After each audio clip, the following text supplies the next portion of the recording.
సత్యమే పలకాలని నిశ్చయించుకునే తరుణం అందరి జీవితాల్లోనూ తరచూ వస్తూ ఉంటుంది. అయితే సత్యం మాత్రం నోటి నుంచి బహిర్గతం కాదు. ఏదో భయం మనసుని ఆవహిస్తుంది. ఏదైనా సంఘటన లేదా అనుభవం గురించి మాట్లాడడం, లేదా మరి స్వయంగా చేసిన తప్పిదాన్ని గురించి ఇతరులకు చెప్పుకోవడం. అయితే సత్యమంటే ఇదేనా? కాదు.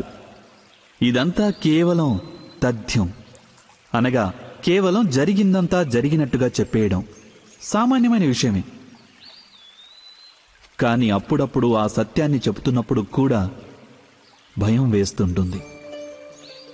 సాధారణంగా ఎదుటివారి భావాల గురించి ఆలోచిస్తుంది మన మనస్సు. ఇతరులకు దుఃఖం కలుగుతుందన్న భయం కూడా అడ్డు తగులుతుంటుంది. అయితే ఈ సత్యం అనేది ఏమిటి? ఎప్పుడైనా మీరు దీని గురించి ఆలోచించారా? మనసులో భయం నిండినప్పటికీ ఎవరైనా తథ్యంగా మాట్లాడినట్లయితే అదే నిజంగా సత్యమవుతుంది. వాస్తవానికి సత్యమంటే ఏమిటంటే భయరాహిత్యానికి ఇంకో పేరు. ఇక భయాన్ని త్యజించేందుకు సమయం అడ్డురాదు. ఎందుకంటే భయరాహిత్యం ఆత్మకు స్వతసిద్ధ స్వభావం. అనగా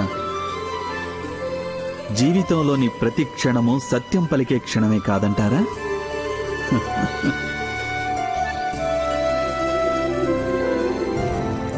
మీరే ఆలోచించండి. సంగ్రామాల జ్వాలయిదే, విశ్వ కళ్యాణ సూత్రీదే, ధర్మమధర్మము ఆది అనంతము, సత్యమసత్యము సాధకలంకము, జాత్యహంకార పర్యవసానము.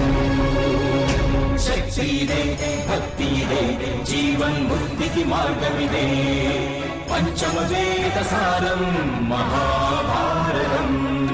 కృష్ణుడు చూపిన లీల ఇది, జీవన వేద మార్గమిది, గీత జనించిన క్షేత్రమే ఇది.